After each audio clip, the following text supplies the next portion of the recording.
In May 1999, John Thompson was just weeks away from his execution at the Louisiana State Penitentiary. This is his signed death warrant.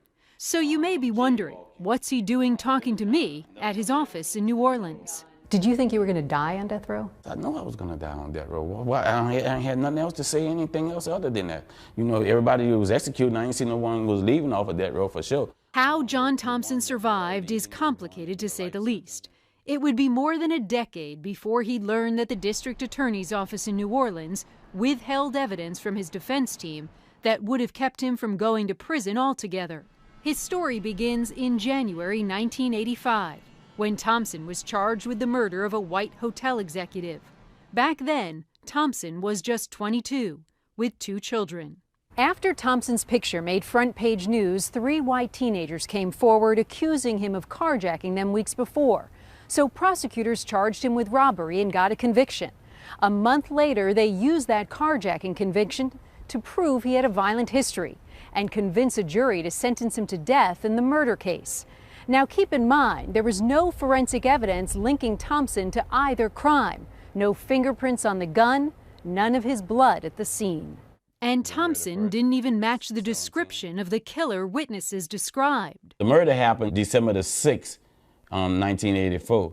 This arrest happened 6 days after the murder had happened. And so they looking for a man that was 6 feet tall, medium built, with a bald head.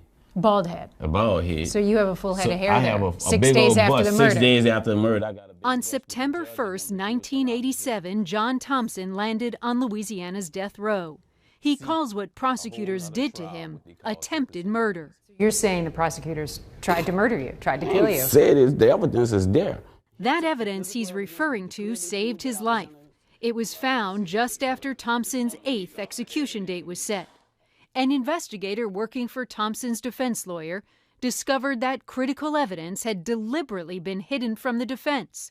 Documents showing the state had analyzed blood found on the carjacking victim's clothing, the perpetrator's blood. The blood type was B. John Thompson's is O. Turns out a junior assistant DA had hidden those blood test results and taken the victim's pants from the evidence room.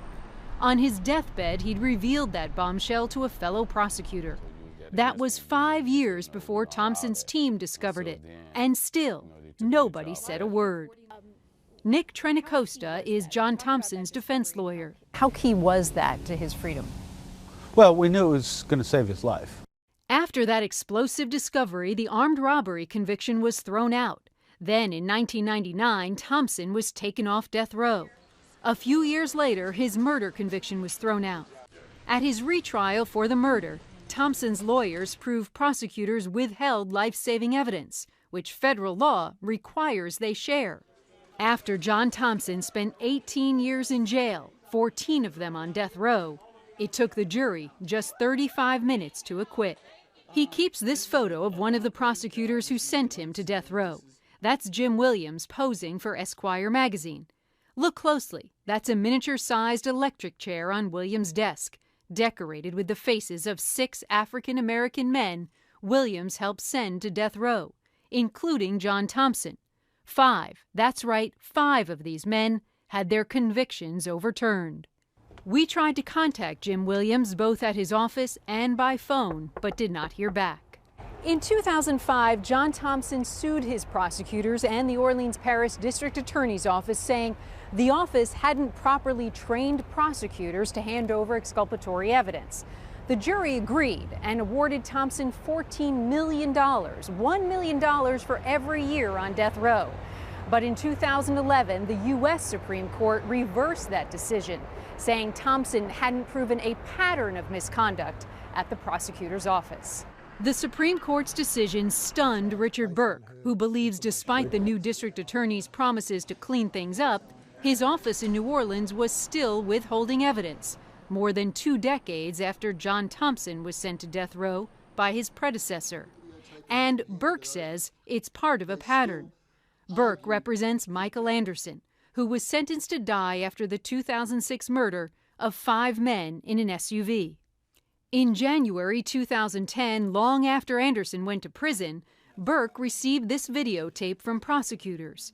He believes they'd purposely kept it from the defense for years, knowing it would have proven Anderson was innocent. On it, the state's key witness contradicts her story, even gets the time of the murders wrong, saying it was daylight. The shooting occurred at 4 a.m. What's clear is that she wasn't telling the truth. She didn't see this happen. The prosecution had evidence of that. They didn't hand it over. We asked the district attorney to tell us why the videotape wasn't handed over before trial, but he wouldn't comment. Anderson was removed from death row, but is serving life in prison for federal drug charges. Between 1990 and 2012, there were 14 people exonerated in New Orleans, the highest per capita of any city in the country. Statewide, the number jumps to 35.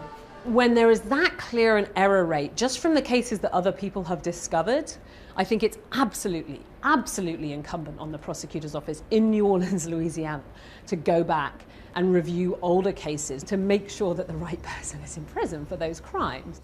John Thompson couldn't agree more. Did anyone ever apologize to you for this? For what? I don't need no apology. Apology ain't gonna shine my shoes. Apologies ain't gonna put no food on my table. Apologies ain't gonna give me out 18 years back. You don't need to apologize to me for nothing. You need to correct this system. That's what you can do for me. Randy Kay, CNN, New Orleans.